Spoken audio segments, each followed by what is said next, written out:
Bahkan yang paling lucu adalah Indofarma terlibat di dalam pinjol. Ini aneh sekali. Ya, ada penyalahgunaan dana deposito perusahaan yang tadi ditempatkan di Koperasi Simpan Pinjam Nusantara dan penggunaan dana perusahaan untuk kepentingan pribadi. Maka dari itu mohon maaf. Menurut saya perusahaan ini tidak akan survive kalau pola perilaku manajemennya seperti ini.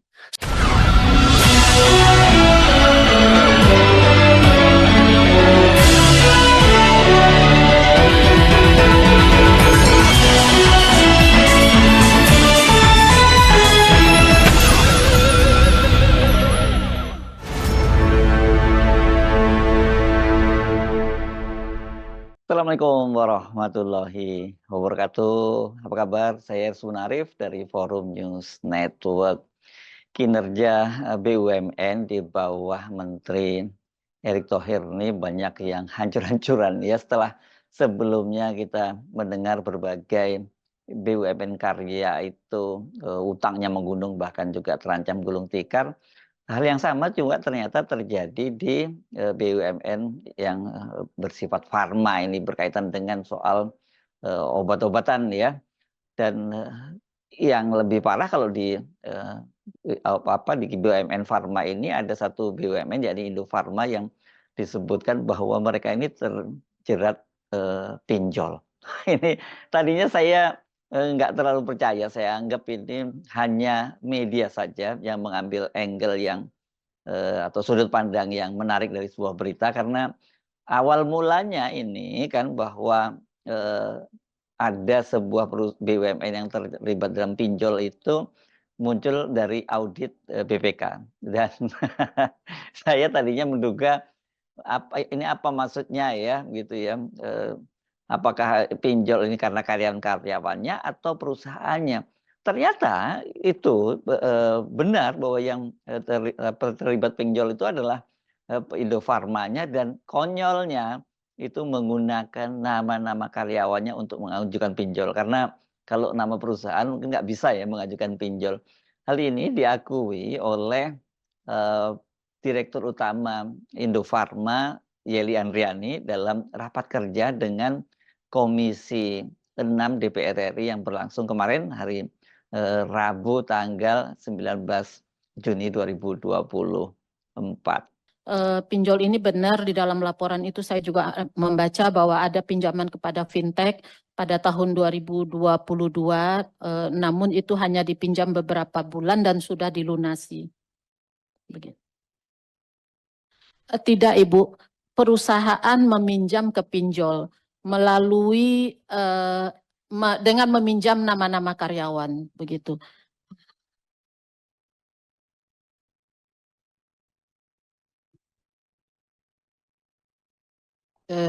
Memang ya cukup cukup banyak dan agak berani memang fraud yang terjadi di Indofarma. Bukan agak berani itu, Bu, berani banget. Ya, Pak. Ibu sedikit pimpin tidak punya latar belakang farma sama sekali ya Bu ya? Tidak, Pak. Terima kasih. Ada direktur operasional, Pak, yang beliau sudah bekas direktur Kimia Farma. Jadi kami sekarang di Indofarma berdua untuk urusan keuangan, program restru dan menghadapi PKPU semuanya di saya, dan untuk urusan bisnis semuanya di Pak Andi. Kebetulan Pak Andi memang apoteker yang sudah pernah juga menjadi direktur di Kimia Farma. Gitu. Ya, jadi kami hanya berdua, Pak, sekarang. Itu tentang fraud, Bapak Ibu. Berikutnya tadi banyak yang bertanya apakah Indofarma masih bisa dipertahankan, apakah dilikuidasi saja, begitu. Ya. Saat ini kami sedang menyusun program restru yang didampingi juga oleh PMO yang dibentuk oleh Kementerian BUMN, begitu, dan kami didampingi juga oleh konsultan. Dari hasil sementara penyusunan program restru yang kami susun bersama tersebut, kami masih optimis Bapak Ibu, Indofarma masih bisa dipertahankan. Tentu saja dengan beberapa perbaikan.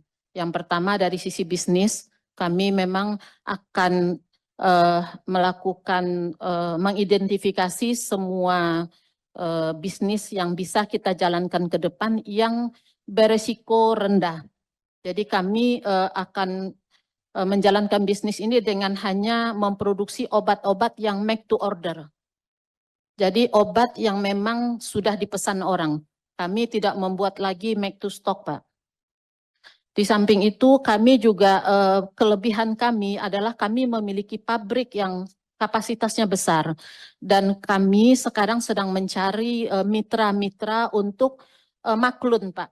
Sehingga kami tidak memiliki resiko, begitu. Di samping itu juga tentu saja kami harus melakukan efisiensi yang besar di Indofarma, harus memperhitungkan juga, melakukan juga right-sizing, baik di bidang biaya maupun ke-SDM-an, begitu. Jadi ini bukan gosip ya, bukan hoax ya.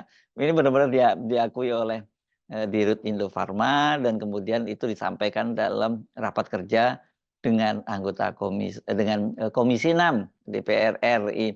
Yuk bayangkan kalau sampai sebegitu parahnya perusahaan ini ya. Karena sebelumnya soal ini disoroti secara tajam oleh anggota Komisi 6 Haris Turino dari fraksi PDIP. Dia menyoroti sesungguhnya bukan hanya Indofarma yang disoroti oleh Haris Turino ini, karena perusahaan-perusahaan farma lainnya termasuk holdingnya Kimia Farma itu juga babak belur kinerja keuangannya. Tapi khusus untuk Indofarma ini karena ada kekonyolan soal pinjol ini yang kemudian disoroti secara serius oleh Haris Turino. Kita tahu Indofarma problemnya bukan hanya kerugian bisnis, tetapi perilaku yang menyimpang. Saya mencoba mencari data sekunder, yaitu dari Bursa Efek Indonesia. Laporan keuangan 2024, audited 2024, belum diserahkan kepada Bursa Efek Indonesia.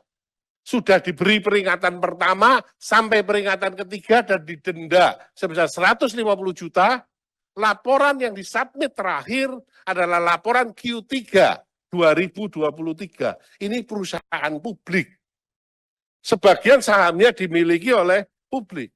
Dan aturannya jelas. Menurut surat edaran nomor 006 BEI /10 garis hubung 2019 tertanggal 28 Oktober 2019 tentang tata cara penyampaian laporan secara elektronik oleh perusahaan tercatat, wajib untuk segera melaporkan laporan keuangannya per tanggal 1 April. Sampai ini belum dipenuhi. Sehingga Bu Iing, ini PR yang besar sekali, Bu. Ibu ditempatkan di sana bukan di kursi empuk. Ini adalah kursi yang sangat panas. Karena kalau kita lihat dalam 5 tahun terakhir, berkali-kali saya sampaikan di dalam rapat dengar pendapat dengan holding Farma, tidak pernah kelihatan ada perbaikan yang signifikan pada Indofarma. Ya. Pendapatannya turun terus pasca COVID. 2021 2,9 triliun.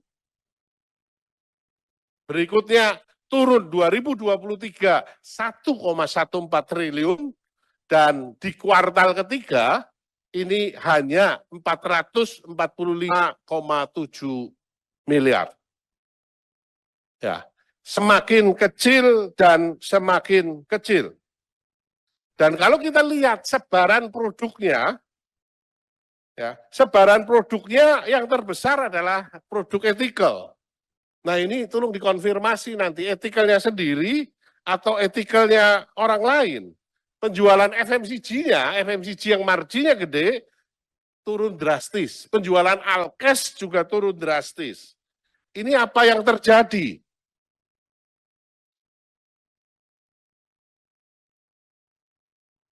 Dan salah satu penyebab profitabilitas yang memburuk, ini aneh sekali Ketua, profitabilitas yang memburuk ini aneh sekali. Karena COGS-nya perusahaan farma, Indofarma, COGS-nya 97,7% dari revenue.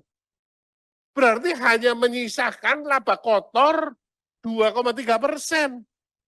Atau 10,7 miliar pada 2022. Dengan angka ini ya pasti bottom line-nya rugi.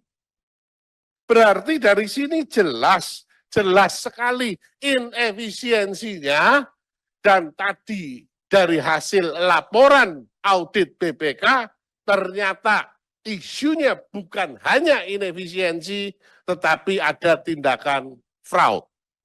Ya.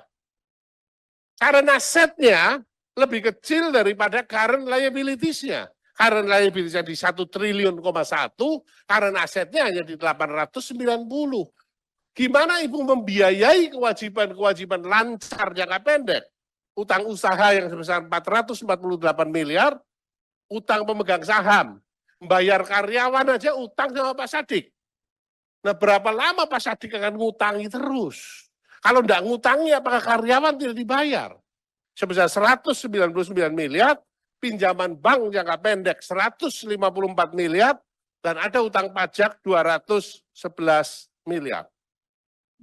Sehingga ini masalah yang besar sekali di Indofarma. Ada dugaan transaksi jual beli fiktif pada FMCG. Dan beberapa lainnya. Bahkan yang paling lucu adalah Indofarma terlibat di dalam pinjol. Ini aneh sekali. Ya, ada penyalahgunaan dana deposito perusahaan yang tadi ditempatkan di Koperasi Simpan Pinjam Nusantara, dan penggunaan dana perusahaan untuk kepentingan pribadi. Maka dari itu mohon maaf. Menurut saya perusahaan ini tidak akan survive kalau pola perilaku manajemennya seperti ini. Sekali lagi, bukan hanya kerugian bisnis, perilaku yang menyimpang, tidak taat aturan, bahkan koruptif yang jelas-jelas melanggar hukum.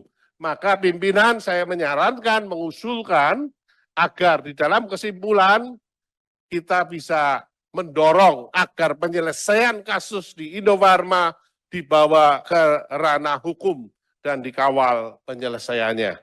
Tapi sesungguhnya persoalan di Indofarma ini bukan hanya soal pinjol tadi, karena juga banyak kasus-kasus lain fraud gitu yang disebutkan ini. Jadi kalau perusahaan ini terancam bangkrut, terancam gulung tikar, bukan semata-mata karena ya mereka ini mismanagement, karena kemarin misalnya COVID mereka besar-besaran memproduksi obat-obatan, tapi ketika kemudian stoknya tidak habis dan COVID-nya berlalu, mereka terpaksa mengalami kerugian. Tapi bukan hanya itu, ternyata ini juga ada fraud atau ada kejahatan lah gitu, ada korupsi yang dilakukan oleh para karyawannya, dan itu melibatkan satu kelompok orang gitu yang jumlahnya 5 orang, dan sekarang mereka ini sudah tidak ada di sana lagi, dipecat gitu, dan sekarang prosesnya sedang ditangani oleh aparat penegak hukum. Memang yang pertama tentang isu yang sangat luar biasa saat ini tentang adanya fraud di Indofarma. Saya masuk ke Indofarma itu pada Januari 2024 dan kebetulan audit yang dilakukan oleh BPK itu sudah selesai, Bapak. Sehingga saya memang tidak ikut mendampingi pada saat audit itu berlangsung. Sebelumnya Ibu di mana sebelumnya? Sebelumnya saya di Berdikari, Pak. Oh, Saya di Berdikari 5 tahun dan sebelumnya saya BPKP, Pak. Saya auditor BPKP 30 tahun. begitu. Jadi sehingga informasi tentang fraud itu murni saya hanya baca dari laporan yang diterbitkan oleh BPK. Dan bahasa yang kami kutip di dalam paparan itu adalah bahasa yang ada di laporan tersebut.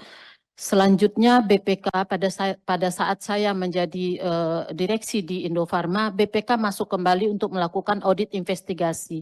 Tapi laporan dari audit investigasi ini tidak disampaikan ke kami karena laporan tersebut langsung disampaikan ke APH.